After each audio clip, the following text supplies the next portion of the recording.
Hello and welcome to On the Record. We're on location in Grand Bahama. Back in November, we attended the Tech Summit and promised to return to look at the progress. Well, promise kept. And boy, has so much happened since then. The Grand Lucayan is now in the hands of the Bahamian government. Government says it's an attempt to save the industry, the jobs, and certainly try and revitalize the economy. The Oban deal came to the table. Is it on? Is it off? We're going to attempt to find out. And of course, the all-important question of whether the Grand Bahama economy is on an upsurge. Is it recovering? Those questions and much more in this edition of On the Record. I'm your host, Jerome Sawyer. Our show is coming to you from Pelican Bay. Remember, it's all on the record. We're back right after this.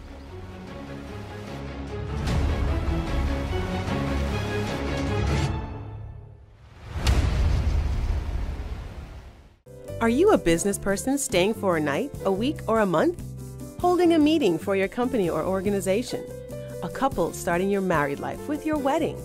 Looking for vacation happiness on Grand Bahama Island? We know our happiness will make you happy. You'll see it in the smiles on the faces of our people. Our common goal at Pelican Bay Hotel is to anticipate what you need to be happy and to see that you get it. Visit our website to find everything you need to find happiness at Pelican Bay at Lucaya. Hi, I'm here to tell you about the fastest way to purchase the vehicle you want right from home. With SBT Japan, we import used cars from Japan straight to you. Car ownership doesn't have to be hard. Go to sbtjapan.com and sign up for free. Search for the car you want, place your order, and make a payment using any one of our convenient payment options. Once you pay the duty and tax to our in-house broker, we will clear the vehicle and even deliver it straight to your home. Sounds too easy? Well, shouldn't it be? Every time I'm in the Bahamas, I use Rev Go Play. Cut. Got that food. It's packing. Here he comes. Yo. Wait, Omar coming.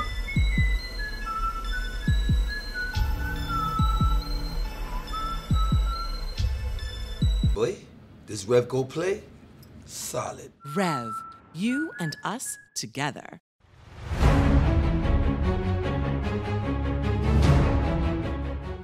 The Rock, the potential closure of the last block of rooms at the Grand Lucayan. 400 jobs lost and another crippling blow to the island's economy. The Hard Place, spending $65 million of the Bahamian people's money to purchase a hotel with no real guarantee of a resale.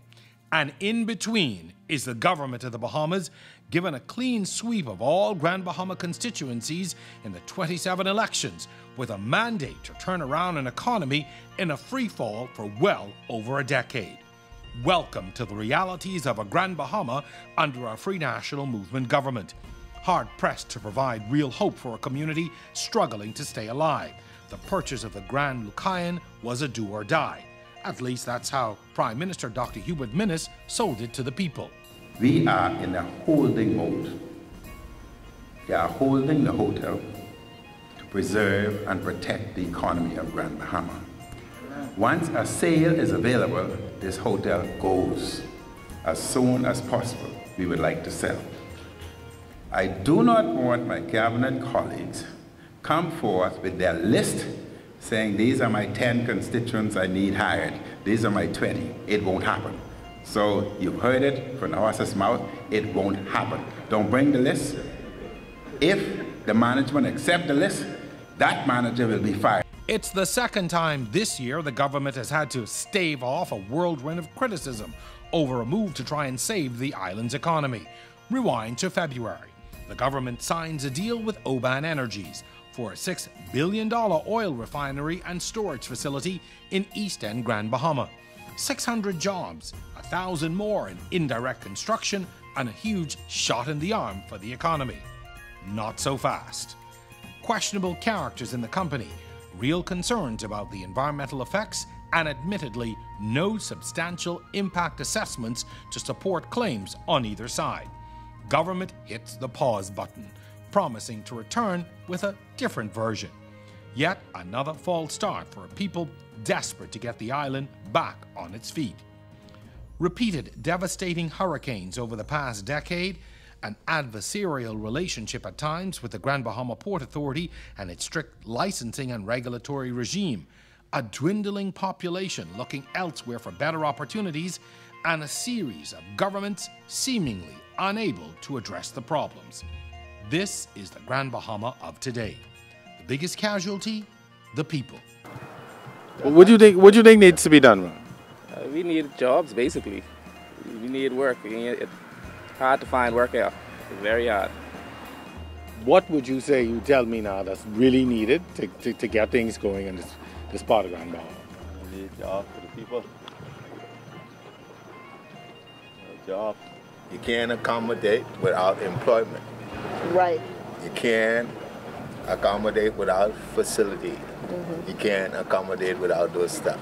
We are coming to you from Pelican Bay. On the Record is in Grand Bahama.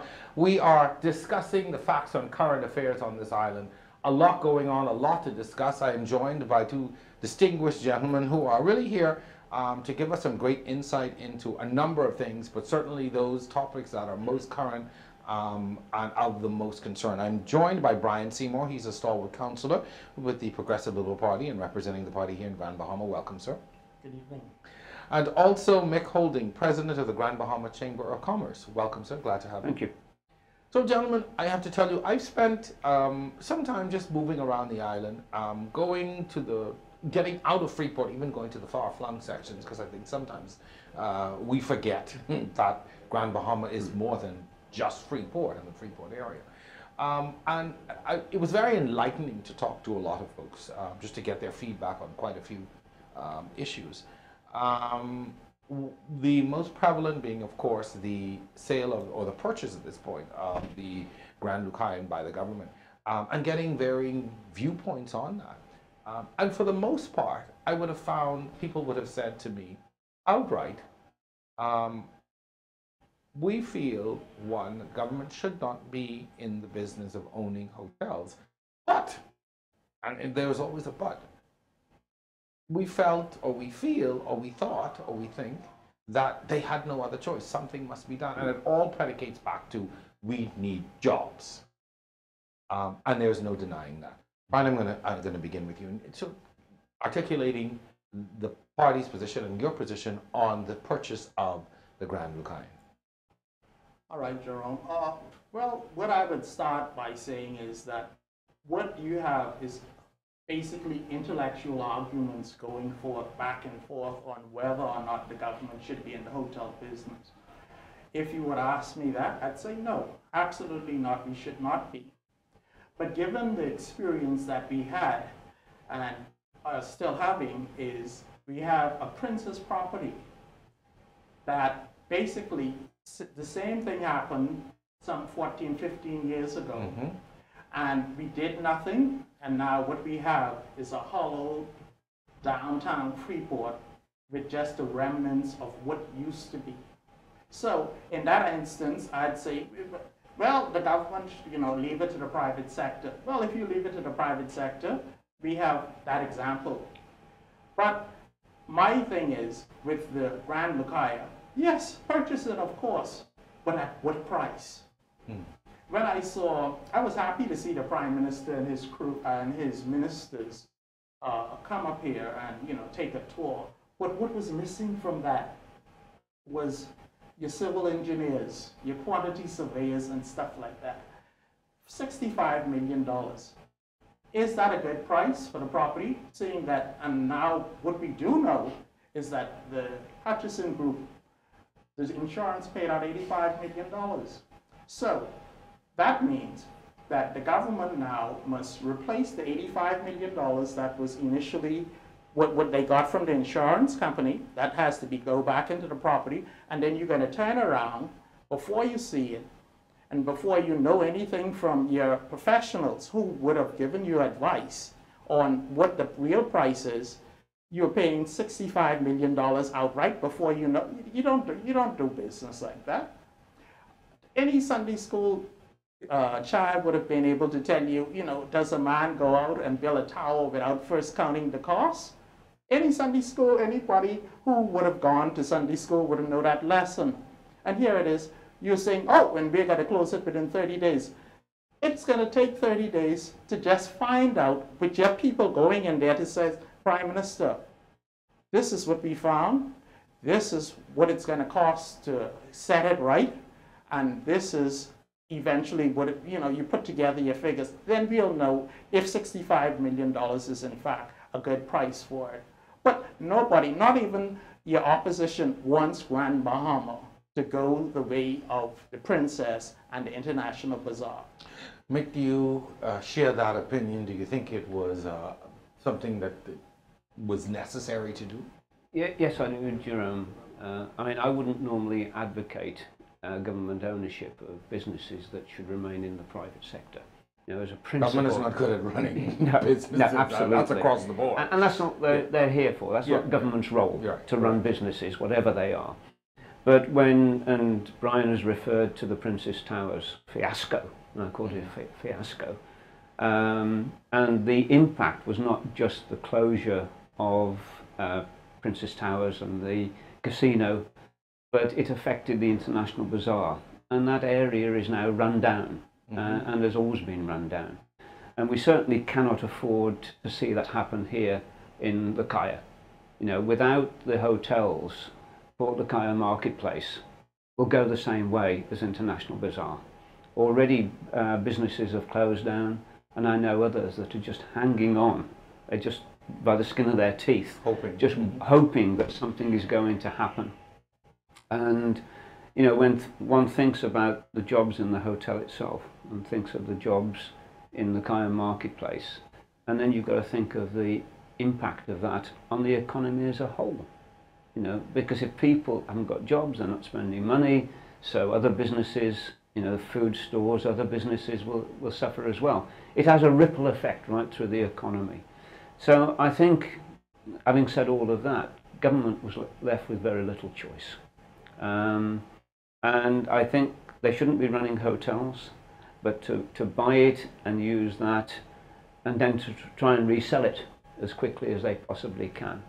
And even if they take a hit, a financial hit on that, and sell it for less than they paid for it, I still think that's worth it to preserve, the jobs and to preserve the economy. Has this move really, even before Prime Minister would have announced the $10 million down payment, he made that announcement when he was here touring the property.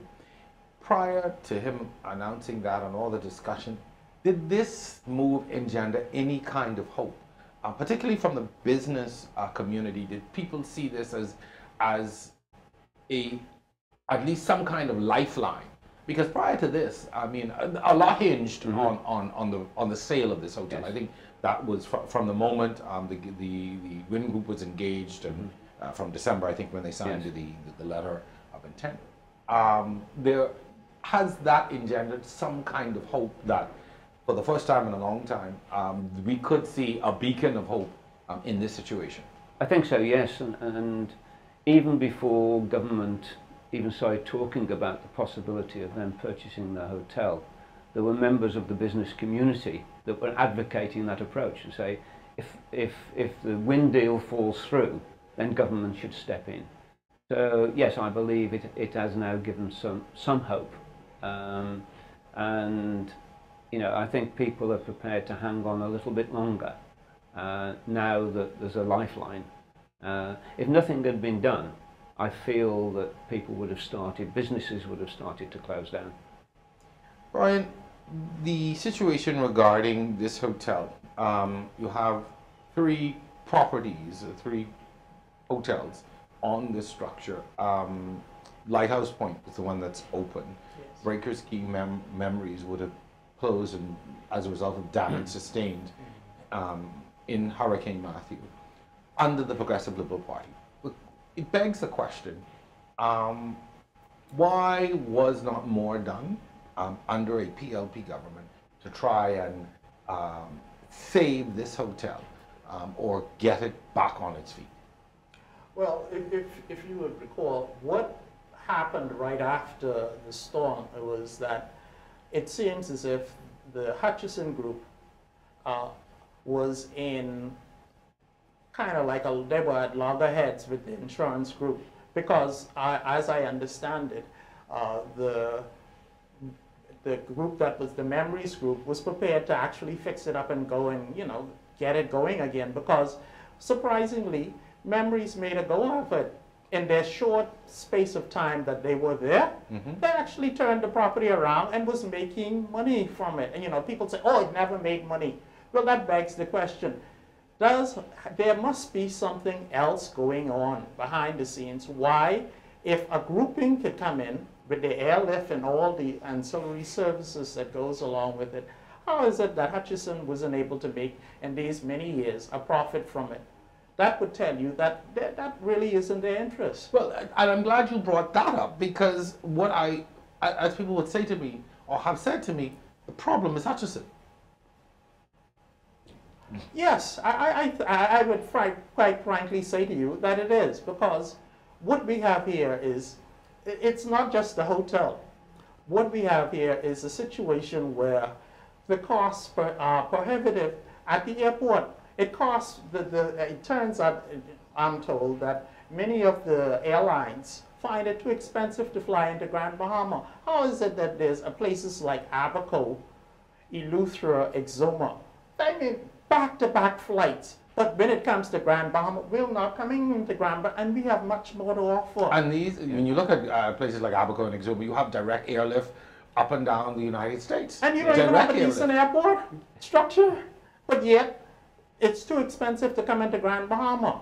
So now, if to my way of thinking, right, and since all this argument is broken loose, what we see is that the former Prime Minister under F&M government, he opinioned the other day that, you know, you should not let Hutchison off the hook. There is a lot more. He sent a scripted message to his own party.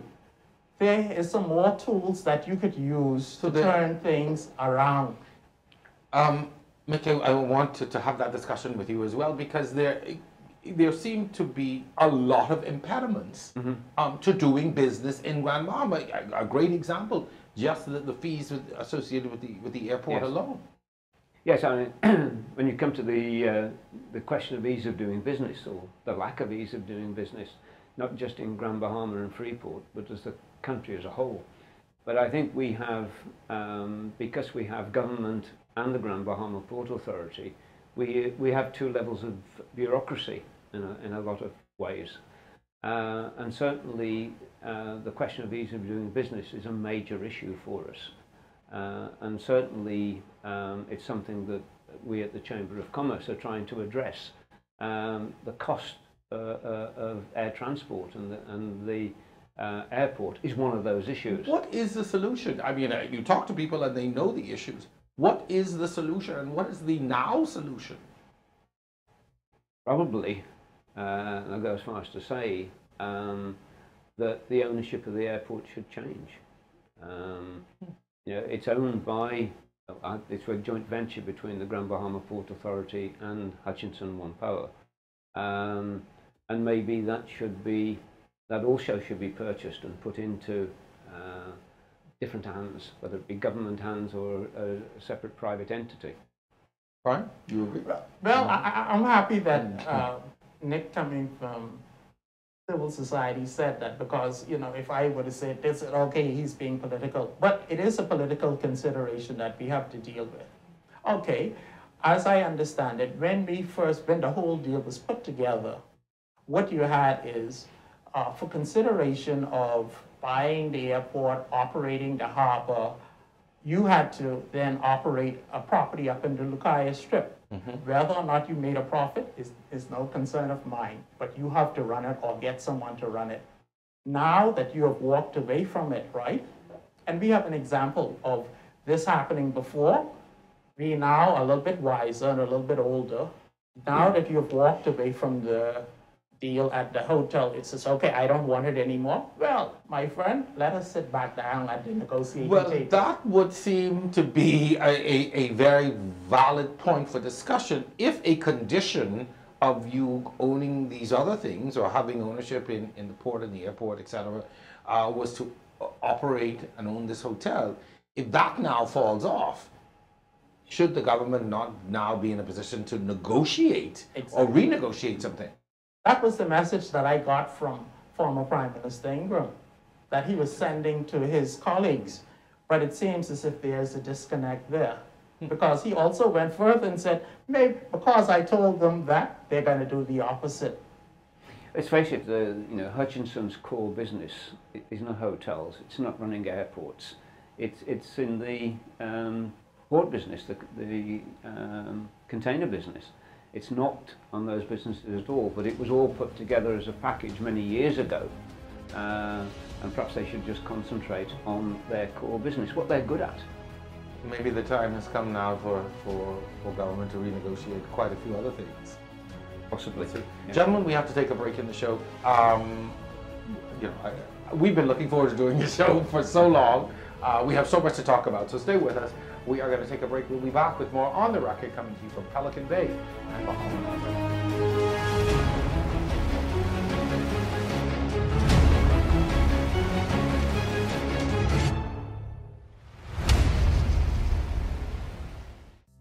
Are you a business person staying for a night, a week, or a month? Holding a meeting for your company or organization? A couple starting your married life with your wedding? Looking for vacation happiness on Grand Bahama Island? We know our happiness will make you happy. You'll see it in the smiles on the faces of our people. Our common goal at Pelican Bay Hotel is to anticipate what you need to be happy and to see that you get it.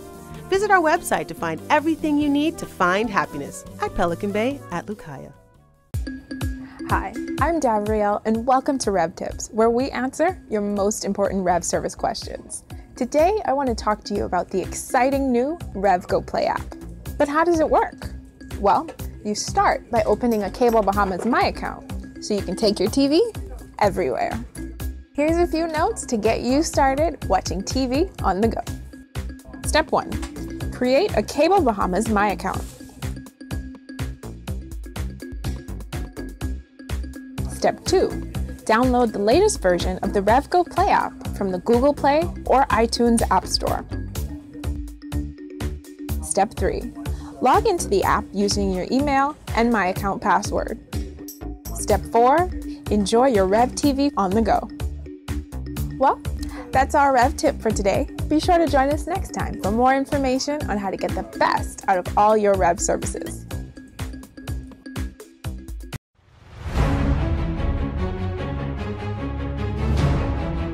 We are in Grand Bahama on the record at Pelican Bay. We're talking about the facts and current affairs on this island. My guest, Brian Seymour, stalwart councillor with the Progressive Liberal Party here in Grand Bahama, and Mick Holding, president of the Grand Bahama Chamber of Commerce. Gentlemen, there is so much more that is going on in Grand Bahama that requires our attention. The economy itself has been in a downward spiral. A series of hurricanes, just a series of issues that contribute to erode, pardon me, at the economy itself. One of the things that I would have noted in talking to some folks is this almost feeling of hopelessness, and sometimes almost an acceptance of where we are. Is that the case, and is that really contributing to the fact that some people seem to have just sort of given up and just accepted their fate? I wouldn't say people have given up, and sometimes I get frustrated with too much negativity. Sure. And I think one has to look at the things that are working here. And you know, our economy for many years now has been based on really two sectors. We've had the tourist sector, but we've also had the industrial sector. Which is originally what Grand Bahama was supposed to be. Exactly, Yeah. the industrial capital Yes. of the Bahamas, absolutely. And when one looks at the industrial sector, you know, there are many success stories there. The industrial sector has been successful. You know, the Grand Bahama shipyard is, you know, in a, what now, 17-year history or whatever, 18-year history, has grown to become one of the world's premier ship repair facilities. And certainly it is the premier cruise ship repair facility. There's no doubt about that. But it's not just Grand Bahama Shipyard. The other members of the industrial sector, you've got polymers, you've got Buckeye, Bradford Marine, Statoil, Pharmachem, and Pharmachem are expanding. They're doubling their production capacity. So if we look at that part of our economy, it is a success story, and we're doing very well there. And that has helped somewhat to cushion the downturn in the tourist sector. Mm-hmm. Why is it that we don't hear more about those, or is it that there are so many other things overshadowing? Why do we not hear about what is happening in the industrial sector? The reason I think for that is what you have in the domestic economy, the tourist economy, that is what really drives the work situation in Grand Bahama, because you have a goodly number. See, out of those jobs in the industrial section, that requires skilled labor and for the most part highly trained people. Mm-hmm. So that has been okay, but that does not absorb enough of your people. Doesn't speak to the masses. Yes, and your tourist sector is what really drives the employment situation on the island. And because we have a situation where you see, nothing happening you almost have like a tale of two cities going on at the same time. To some people that say, well, things are all right. I think it's all right. But on the other hand, the more important part of the economy in Grand Bahama that affects the masses is the tourists. So that tends to overshadow everything, I think. What can be done outside of just what government needs or should be doing? What can and should be done to begin to turn things around on the island? One of the things that is a known fact is that small businesses, entrepreneurship, those kinds of things drive an economy. Absolutely. Yes. Critical mass, right? Yeah.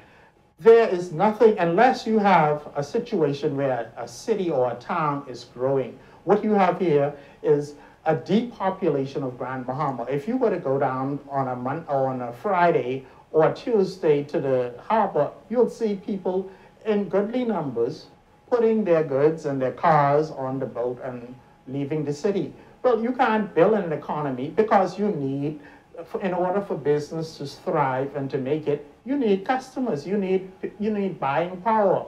Unless you could get these hotels up unless you change the whole model of Grand Bahama, unless you could get those up and running, we will continue to see the decline of the city. I agree with what you said about the critical mass issue, and I'm an advocate of small and medium-sized businesses.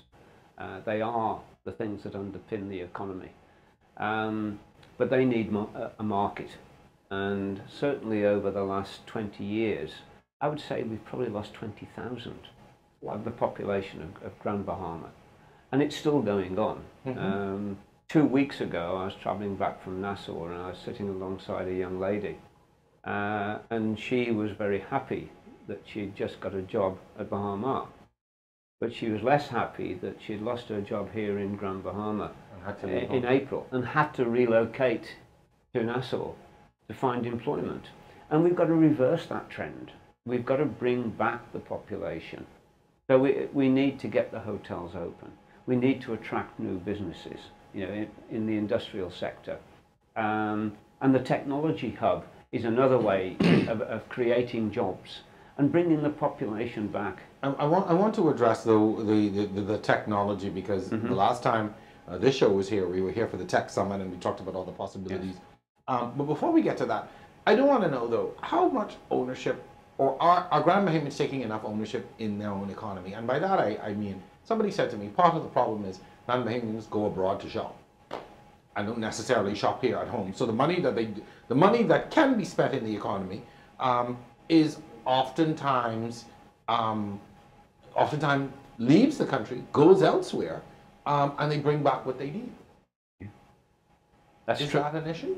Yeah. That's true. I mean, you're absolutely right, but I don't think that's unique to Grand Bahama as a whole. Mm-hmm. But you're absolutely right, and certainly, during the month of August, people have been going over to Florida, buying supplies for their children for schools, etc., rather than buying it here. And it is an issue. I totally agree with you. Interesting. Last time we were here for the Tech Summit. From where you said, has anything tangible been done since then? It was a great summit. Lots of, great potential ideas were bandied about. But has there been anything tangible since then, from your perspective? Well, Nick will probably be the person. Well, I mean, I suppose the most noticeable one is GIBC, who have now opened up a base here. They've already recruited, certainly a month ago, I think they'd taken about 25 people. And a lot of those are young Bahamians, which is good, because these are the people who we will lose if they can't find employment. They will go overseas and probably never come back. So they've created jobs, for the younger members of our community, and they plan to double that, I think, by the end of the year. And they're talking about within 3 years of going up to about 150. And that's one business. But certainly I know, and we at the Chamber had a meeting with another prospective company that is possibly coming here. So that's an area as well that I think we need to expand. And rather than being reliant, as we have for so long, on just two pillars to our economy, to add a third pillar gives us resilience, I think, because every business has cycles. They always do. So the more pillars we have to our economy, the more resilient we become to downturns, cyclical downturns in other sectors. Governor, we're just about out of time, but Brian, I've been saying this to you. Government in February announced a deal with Oban to establish a facility in East and Grand Bahama, following a huge amount of controversy. They've agreed to review the deal, not much said since then. But your view on if that should continue? Jerome, quite frankly, that is folly. If you were to take a visit up to East Grand Bahama, you would find some of the most pristine beaches. You have there where people from all around the world come and do bird tours. And this is another aspect. Or they said there's nothing to do in Grand Bahama. Well, this is another aspect of tourism that the market is untapped. And you're telling me now you're going to disturb all of that pristine land to go and fool around with oil refineries. And based on some of the information that we are getting, it's like it's a haphazard, desperate type situation. We must get things going. We have, if you were to take a drive around Grand Bahama this afternoon, go over the waterway, you have lots there. I mean, anywhere else in the world or in the country, this is another built-in market that we have here.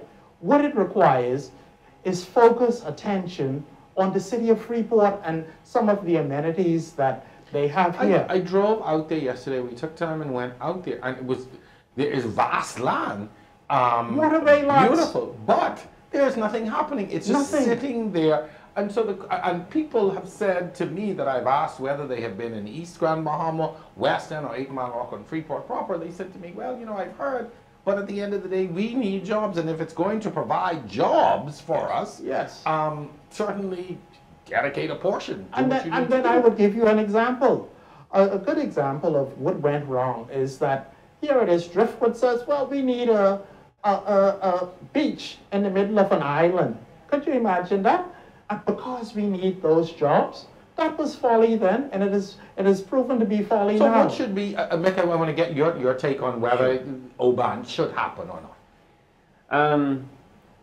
As you said a few moments ago, Jerome, if you travel out to East Grand Bahama, a lot of people out there will say, I need the job. So we have to take that into account. But the environmental issues are important as well. And I think if a formula could be arrived at where we can protect the environment. There is a facility out there now, correct? There is a facility out there. Not being used to its maximum. You have Statoil out there. So if Statoil is being used, And they're just completing now the repairs that they suffered under Hurricane Matthew. So their facility will be up and running full steam in just a few weeks' time, I understand. And the proposed Oban site was next door to that. And if it could be environmentally protected, so that by screening it with trees and all the pipes under the beach, so the beaches aren't disturbed, if it's done right and can provide jobs, then it's a boost to the economy. But it has to, I think it has to satisfy both. Well, is that something the PLP would accept, that if it is environmentally safe, it should happen?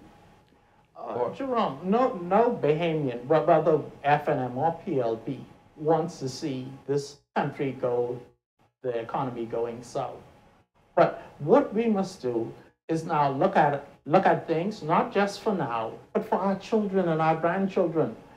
When you reach the stage where you reach the stage of desperation, anything cannot go. We would not, I would never, ever, ever want to go into that, because being on Grand Bahama the time that I've been there, I've had friends, because of the industrial park out there and because of the refinery at Pinders Point, Hunters, Mactown, that have died from cancer and all sorts of diseases at an early age. Why? Because there are clusters out there, because during those years, we were not so sensitive to environmental issues. So if it's going to cost one life, that's one life too many. And I cannot agree with that. Gentlemen, that's a very difficult position that this island has found itself in. Because while, we in Nassau sit and argue about the pros and cons of it, Rome burns. Yes. I call it intellectual. I have a friend who calls it intellectual flights of fancy that folks take. Yeah. Well, I want, as we wrap up now, really very quickly for you to tell me, what it is that you would like to see happen here. And it has to be immediately, 6, 8 months, 12 months, what really is needed to really tangibly begin to turn things around? We need to attract more investment. And that in turn will stimulate the economy. We need to get the hotel up and running. Clearly, that's a big. But we need to attract further investment, whether it be in the industrial sector or whatever. And I think there's a huge untapped market as well in the second-home owners. A huge untapped market. And again, as Brian and I were talking earlier, one second-home owner probably puts more money into the economy in a month than all the passengers off a cruise ship do. Wow. Because they're spending money on electricity, they're buying gas for their cars. It's long term. They're buying food, they're spending money in restaurants, they're spending money in bars, etc. They are contributing to many different aspects of the economy. Very quickly. Well, what we need is a cohesion between there seems to be a disjointedness between the political directorate within their own caucus. And then there also seems to be a disconnect between the government and the Port Authority. It's going to take them working together, plain and simply. Plain and simple. Gentlemen, thank you so very much. Brian Seymour, McHolding, it has been a fantastic discussion. Thank you so very much. Our discussion continues to really focus on the Grand Lucayan and its sale. There's so much more going on. Our guest up next is the man who seemingly holds all the answers from the Grand Bahama perspective. He's a minister for Grand Bahama. Kwesi Thompson is up next. It's all on the record. Stay with us. We're back right after this.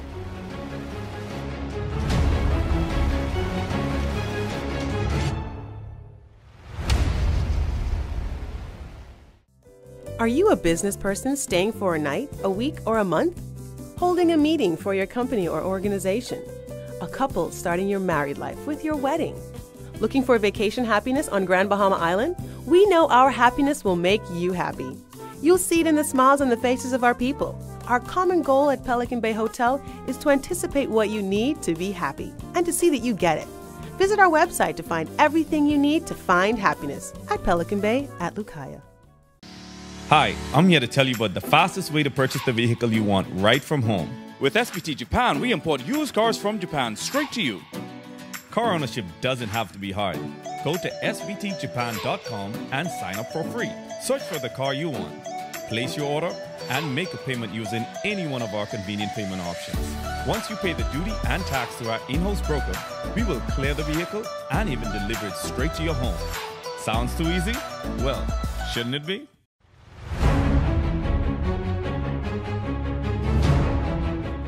Our show is coming to you from Pelican Bay in Grand Bahama. Our topic, Grand Bahama, the facts on current affairs. I am happy to have as my guest for this segment, Minister for Grand Bahama, Kwesi Thompson. Minister, welcome back. Yes. When we were here the last time, we spoke about what was to come, yes. And what government was intending to do. Yes. Quite a bit has happened since then. Yes, I want to talk yes, certainly yes, about yes. the biggest story right now, which would be the government's purchase of the Grand Lucayan, $10 million deposit put down towards a $65 million purchase. Yep. We have heard a lot of discussion as to why this was necessary. My team and I have spent some time here on the island canvassing some feedback just from ordinary Grand Bahamans. Question on everybody's mind: was this the only alternative for the government at this time? Well, Jerome, I also want to say welcome back. We promised we were coming back. You right? did. Okay, yeah. The racket keeps his promise. You fulfilled your promise, and so we want to say from Grand Bahama, welcome back. Thank you. It is always good to for those persons in the Providence to come on the ground in Grand Bahama and to see for themselves, speak to persons for themselves, speak to persons, not just politicians, but to speak to business owners, everyday persons, to be able to get a good perspective. Obviously, the Grand Lucayan is the big topic in the country. It's obviously the big topic in Grand Bahama.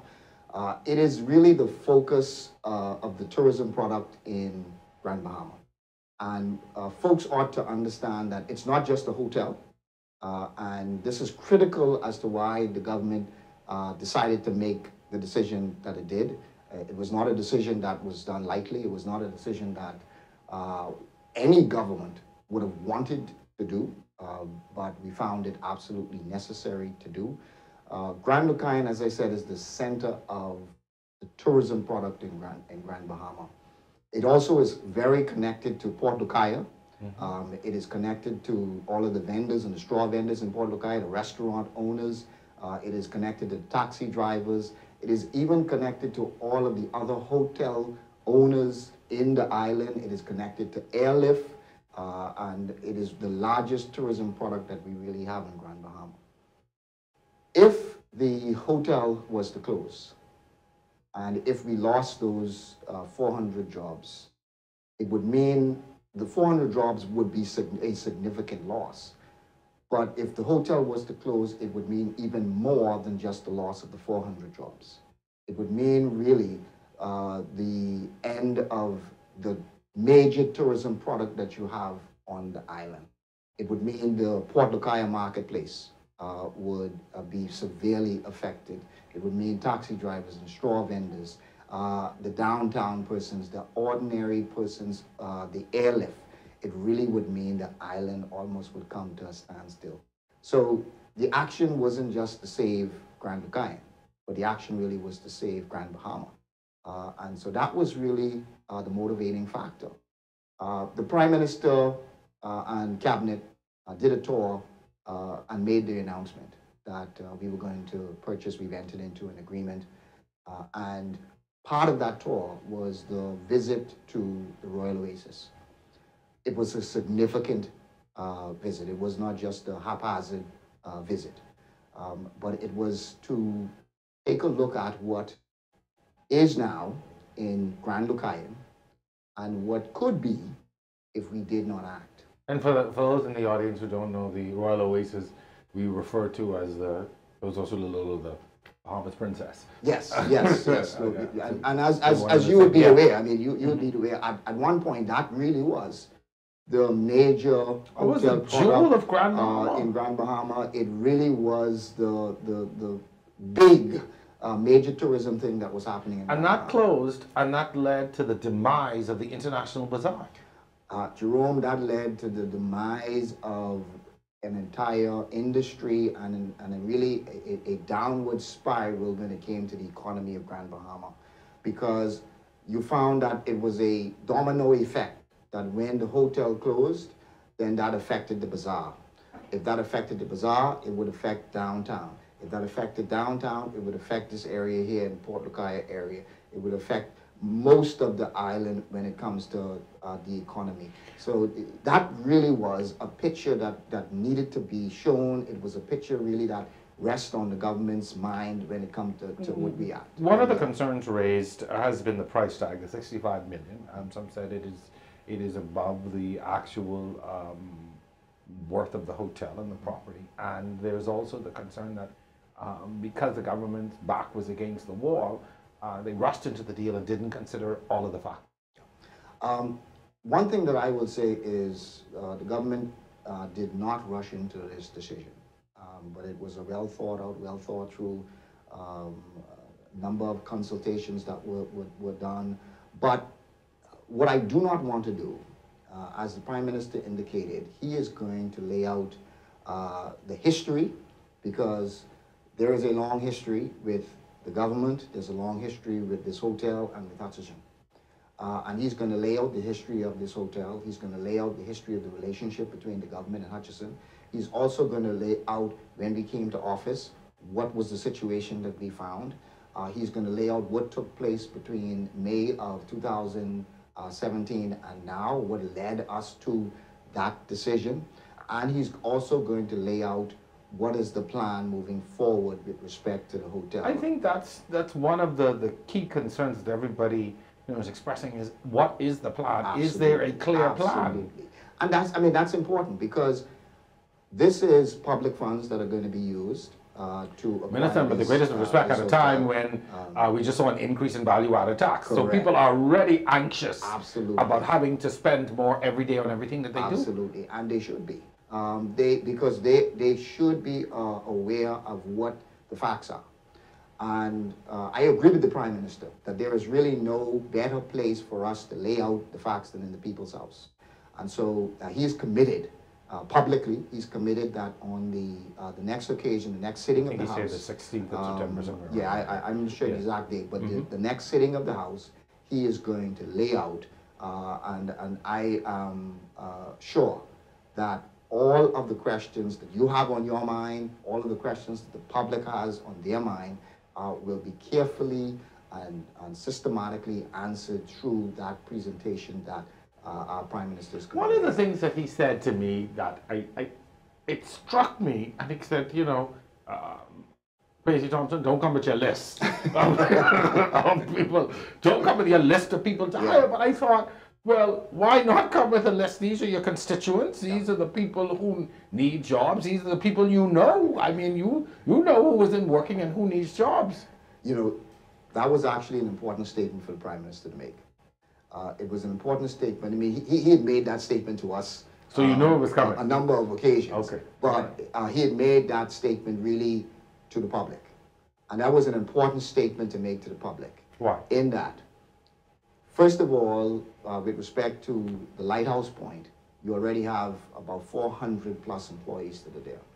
He wanted to send a message really out to the public that this is not going to be a hotel that is going to be run just like any other government business or any other government corporation that you believe that you can just flood and put in those employees without taking into account what the consequences of doing that is. But let me also say this. What he also said was, that was with respect to the Lighthouse.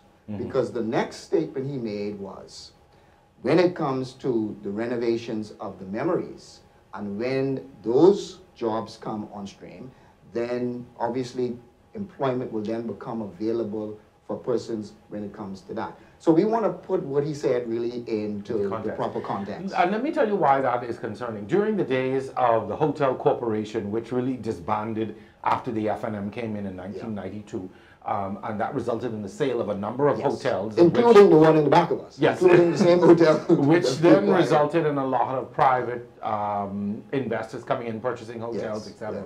And really sort of re-engineering the tourism products around the country.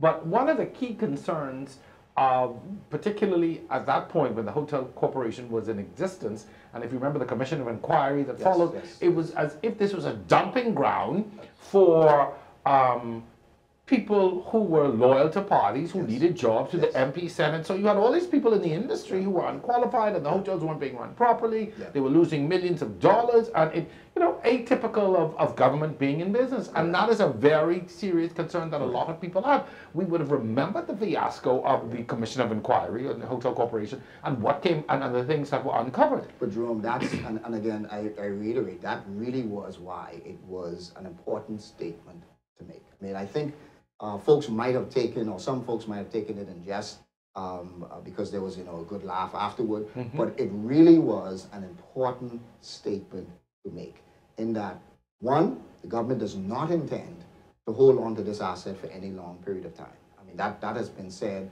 on a number, and there's been a consistent story of what the government has said.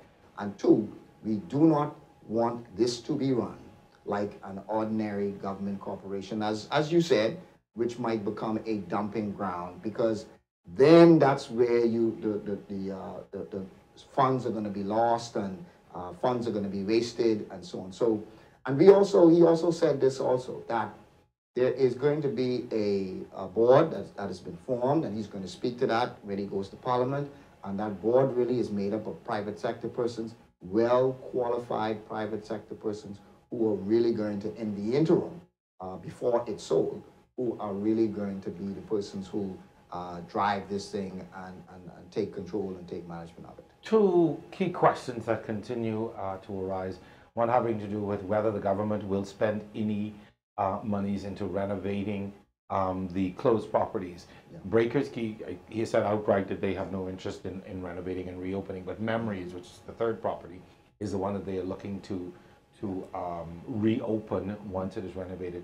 Are public funds going to be used to renovate that? And secondly, are there investors out there who are expressing interest in the purchase at this time? Well, let me answer the first question by saying, again, the Prime Minister reiterated, I think during the announcement, that it was the intention to look at the Memories, was the intention to look at renovating the Memories, so that we could have some additional rooms. The inventory that we have can be increased. That's important. It's really, really vital for Grand Bahama to have some additional room inventory. It deals with airlift, it deals with assisting when it comes to tour packages and so on, which you're able to offer. But I'm also going to say that the Prime Minister, again, is really going to lay out those details in terms of what is going to happen, how those funds are going to be spent, where the funds are going to come from. And so I don't want to preempt what he says with respect to the details on that. But with respect to, remind me of the second part of your, whether there were any other, whether there are any private investors looking to, or expressing interest at this point. The amazing thing is, we have been inundated by persons who are interested in purchasing. Since the announcement that you were going to purchase this hotel? Just since the interest of the government in purchasing the hotel. Okay. And after the announcement was made in purchasing I'm so happy that you answered that question. Not that that was a setup question, but it does raise a very important point that I would have discussed even prior to your coming on. When this hotel was originally built, it was part of a deal with Hutchison Whampoa, which involved the airport, which involved the shipyard, etc. And so it was, you know, if you're going to do business in Grand Bahama, we need you to put this hotel, etc. So now that this portion of the deal has come to an end, does this now affect Hutchison Whampoa's interest in other things? Particularly, there is a concern that the fees at the airport, for instance, are exorbitant or too high, a deterrent to airlift. Are those things going to be looked at in terms of this whole deal and what the involvement of Hutchison Whampoa and also the Grand Bahama Port Authority and their stake in all of this? All very, very relevant questions, all very important questions. Let me just sort of say, because we've done a look at, even from when we first came into office, we did a look at the airport, we did a look at the fees and so on at the airport, and the surprising thing, if you set aside the fuel costs are higher than in the region, and the airport authority, airport company can advise you in terms of what their reasoning is for why the fuel is higher. But the airport fees are actually on par with what the airport fees are in the Providence. The ticket price really has a lot more to do with demand than it has to do with the airport fees itself. However, again, in this, because I'm sorry to have to keep referring back to it, but a part of the laying out what's going to happen with the hotel also will be laying out what is going to happen with respect to Grand Bahama as a whole, what is going to happen with the airport, what is going to happen with our strategy on bringing more airlift here, because again, we cannot look at the hotel in isolation. Sure. It really has to be a package that you are putting together, because that's what we were looking for when we were looking for persons who wanted to purchase it. Someone who was going to create a destination that was separate and apart from what Nassau has, Exuma has, Abaco has. Our competition is not the U.S. Our competition really is Nassau. Our competition really is Exuma. It is Abaco, because when somebody decides that they're going to come to the Bahamas, their first question is, where in the Bahamas am I going to go? And if you have a choice between going to Grand Bahama and going to Nassau, we are really in a competition for that tourist. So a part of the hotel also has to be laying out the plan and laying out the strategy on how we deal with the entire issues with respect to the airlift and so on for Grand Bahama. Prime Minister is committed to doing that, and so that really, the details of that really will be laid out when we hear from him on the House. So interesting, we're going to be definitely tuning in to see what all the Prime Minister says. We're going to a break right now, but what I thought was very interesting, sir, the fact that you said that you've been inundated, which says to me that obviously a prohibiting factor in all of this must have been people not wanting to deal with Hutchison Port. That's from where I sit. We're going to take a break, sir. When we come back, continuing our discussion on the state of Grand Bahama, the state of current affairs here, coming to you from Pelican Bay. Beautiful site on a beautiful property. We're back right after.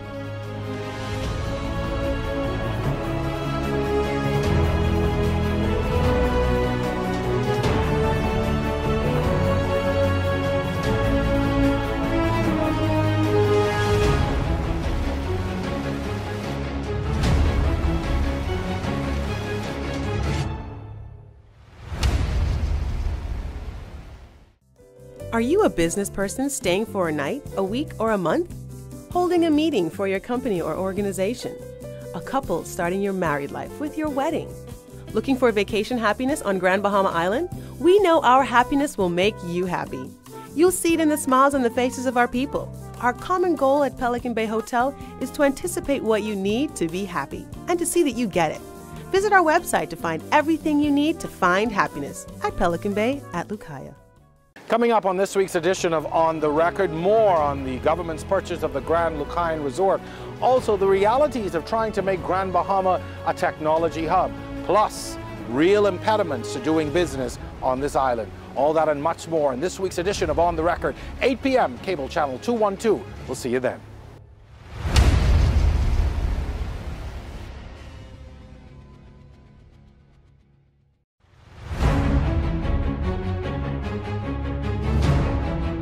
Grand Bahama, the facts on current affairs, that's our topic for this edition of On the Record. We're coming to you from on top of beautiful Pelican Bay in Grand Bahama in the Lucayan area. Happy to have in our studio here Minister for Grand Bahama, Kwesi Thompson. Sir, a driver who collected us yesterday when we arrived on the island, I asked him what he thought about what was happening with the Grand Lucayan and what was happening with the economy, etc. He said to me, sir, we were looking down the barrel of a gun. And that set the mood for this trip as far as I was concerned, because it spoke to how a lot of people feel. And I think that I saw even, that became a common thread almost as we moved around the island and just spoke to people about how they felt. And a lot of people we spoke to, young and old, said there was a sense of hopelessness in many ways because of you know, years of promises of what was coming to Grand Bahama. The electorate handed a full slate to the FNM in the last election. And there is great pressure. As we discussed even during our last trip here. But people are looking for tangible results. And what does concern me, though, is that it seems to be a lot hanging on saving the Grand Lucayan. Is that really where you've placed all of your eggs at this point? No. And is that a safe bet? No. I mean, it was an excellent question, by the way. Let me start from the beginning of what you said about the person who dropped you and so on. Looking down the barrel of a gun. You know, and I want to say this, and I don't say this lightly, that as someone who's lived in Grand Bahama all my life, 40 plus years lived in Grand Bahama all my life, worked, had a business here in Grand Bahama. I want to first of all commend those Grand Bahamians who have stuck it out and who have, in very difficult times and in a sense of hopelessness at times, have continued to press forward. If you speak to those persons in the downtown and in the other areas, that yes, they will tell you that things are difficult, but they're not going anywhere. They will tell you, yes, things are hard, but I'm still going to press forward. I'm still going to move forward. I'm still going to do what I can to keep my business open and to keep feeding my children, paying my bills. So we can't lose sight of the personal stories of these people. And that's the reason why we do what we do, is because of those personal stories. And so we want to commend them. We don't want to lose sight of them. This is not just an abstract thing that we're doing. We're doing it really to focus on them because they have been in the trenches fighting, and we want to be able to assist them in moving forward. Are we putting all of our eggs in the Grand Lucayan? Absolutely not. One of the things that we are doing is trying to diversify the economy in Grand Bahama. So one of the things that we did, as you were aware when you came down the last time, was to look at creating Grand Bahama, or making Grand Bahama a technology hub. And we really have been making some steps with respect to getting there. It's not an easy thing. It's not an easy thing to bring a new industry. It's not an easy thing to, and you're not going to create 1,000 jobs in 1 month. But we've been making steps towards doing that. One big thing that has happened since the last time you was here was we were able to attract a big technology company here, GIBC, that is doing well. They've opened, they're doing well. They said that they came as a result of our Tech Hub initiative. They now have 30 plus employees, and they intend on opening up an office in New Providence. They intend also on expanding and doing some other things, so they're doing well.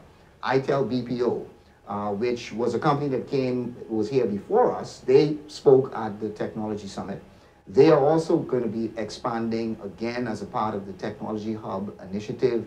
They are actually now looking for 25 people. They're going to hire 100 people between now and January. They're going to be making some public, I think they've made some public announcements already.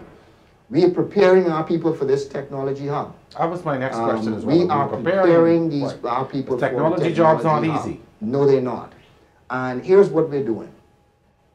We have, and we're utilizing BTVI in a great way doing it.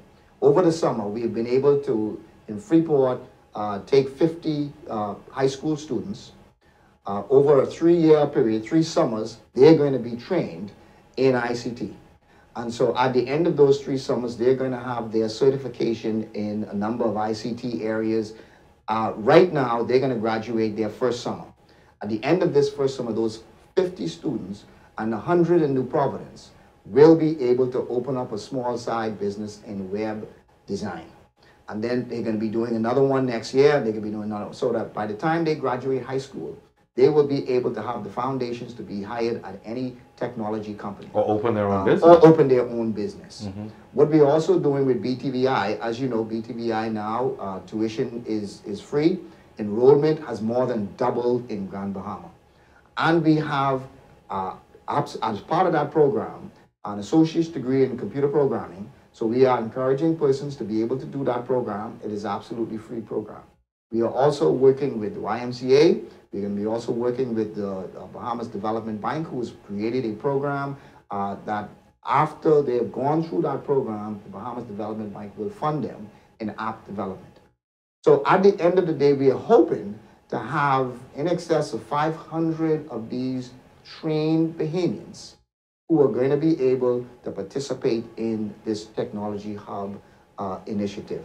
We're doing tours, we're doing trade missions, and we are reaching out to international community. That is important because for far too long we have been so centrally focused on tourism, and you see what can happen. A single act of God, a single weather occurrence can cripple an industry which you all have been a party to. Not just on one occasion. And let me also say the technology is just again one aspect of it. But industry is actually doing well in Grand Bahama. Well, I guess prior to you told us that as well. One of the things that industry is actually expanding. Pharmachem has a $180 million expansion project. Last month, they were able to take on about 60 employees when it came to doing their renovations and their expansion project. If you look at a lot of the smaller light manufacturing, places like Falco, places like Wind River Tobacco, you have other businesses that are coming back on stream, like Gombe Land, that was a part of our recreational facilities from before. They're coming back. Home Fabric from Nassau, they're coming in. Home Fabric is coming in. So I've got to ask you this, and we would have driven all the way to the eastern portion of Grand Bahama yesterday and got a sense of where people were. With the Oban deal brought to the table in February, a huge controversy surrounding that. It is quieted in many ways. So people are asking what is happening with the deal. Is it going to come through? And of course, the key concern is the environment. That is beautiful country out there, sprawling. Undeveloped, not a lot going on, but certainly is it the place to put an Oban? Well, the public would have been and would have seen Minister Dion Folks. And actually, Minister Dion Folks has, in my view, been doing a pretty good job of keeping the public sort of up to date in terms of these things. There's a committee that's happening, and there's continual work being done through that minister. He's the spokesman for the Oban situation. And so I don't want to go into any details with respect to it. He is the one who really has the carriage of it, and I'm sure that when that deal is ready to be brought back to the public, that Minister Dion Folks is going to be able to articulate it. So I'm sure that he is going to rest in his hands, and I'm sure that he's going to do a good job. Okay, so in essence, you can't update us on that. One of the things that we would have heard from a gentleman in McLeanstown when we were there, he spoke to us about the impact of value-added tax. Yes. That it was a time I could spend $100. I knew what I could get for $100. Yes. But in essence now, that's $75. Yes. How are the people of Grand Bahama surviving with that? So I mean, it's rough on us in Providence. But you're already in a bad situation here. But it's almost on top of that you have that increase in value-added tax. What has been the effect? How have people responded to that? Across the country, it's been a difficult thing. I mean, this budget was a difficult budget. To increase value-added tax was a difficult thing. I'll tell you some of the other things, though, because you also have to take the whole picture into context. This budget also introduced BTVI, free BTVI, because one of the things that you had to do was to be able to say, well, okay, if you're paying additional amount for value-added tax, then on the other side, here are some additional things that you personally may not be benefiting from, but the community is going to benefit from. BTVI has more than doubled in their enrollment. Another significant thing those students are going there for free? They're going for free. Those are there, but they are taking now the September portion of it, and they're going to be going there for free. The another aspect of it was the duty-free for clothing and shoes for those persons who sell clothing and shoes. That is significant. I'll tell you why. Because you had a business like Park and Shop. Park and Shop had decided that they were going to close their doors. As a result of that, they took advantage of the duty-free concession for clothing and shoes, and they reopened, and are now doing a good job of being able to supply uniforms and supply all the necessary clothing and so on for people in Grand Bahama. That has had a positive effect on store vendors. Even the additional increase in the exemption has had an additional benefit for people. There have been people who have taken advantage of that. You know, one of the things that I saw when I spoke in the budget was I think it would have been almost about $4 million worth of exemptions that Grand Bahamians took advantage of last year. So we're out of time, and I just want you to wrap up at this point, though. If this glimmer that you speak to is there, certainly it's a spark. Yeah. What can the people of Grand Bahama look for over the next 6, 8 months, 12 months? What can they look for from this government that is going to positively impact their lives? They can look forward to the government doing all it can. They can look forward to the government working day and night. They can look forward to the government doing all it can to increase business to come to Grand Bahama. They can look forward to the government doing all it can to ease the way that we do business in Grand Bahama. We can look forward to the government doing all it can to regenerate our tourism product, because it needs to happen. We will do all we can to help our straw vendors, our taxi drivers, our ordinary persons, our schools. We can look forward to us pursuing that technology hub initiative. You can look forward to us continuing our program with giving grants for small businesses. You can look forward to us continuing to educate and train our people when it comes to technology and prepare them for that new industry. We have a lot of work to do. We have not anywhere touched where we need to be in Grand Bahama. It is not easy, but there is still hope. And the government is going to continue. My colleagues, I congratulate all of my colleagues. I congratulate Minister of Tourism, congratulate the Minister of Finance, our Prime Minister, all of the MPs that are here for the hard work that they have continued to do. And we will continue to press for success. Minister, thank you very much. People are watching. They are hoping, you know, if there is a hurdle that certainly needs to be overcome, it is Grand Bahama for this government. And certainly we are always willing to come and talk about what is happening here and get a Grand Bahamian perspective. Yes. You know, and that's important to us. And I want to thank you. Yeah. As I said, I want to thank you sincerely for coming, telling our story, and allowing the Grand Bahamian voice to be heard. Most definitely. Thank you for coming. You know, you all are always great hosts to us. Yes. That's going to do it for this edition of On the Record. Special thanks to some folks who made the show happen. Raquel Benaby Hart, David Thompson, and certainly the staff and management of Pelican Bay. We hope that you have enjoyed this edition of On the Record, giving you a lot of answers, but still lots more questions. We've got one more show to do here in Grand Bahama, so be sure and tune in next week. Once again, on behalf of my producer, staff, and all of us here at On the Record, it's been our pleasure. Thanks for watching. We'll see you next time. Same place, same time, and again, from Grand Bahama.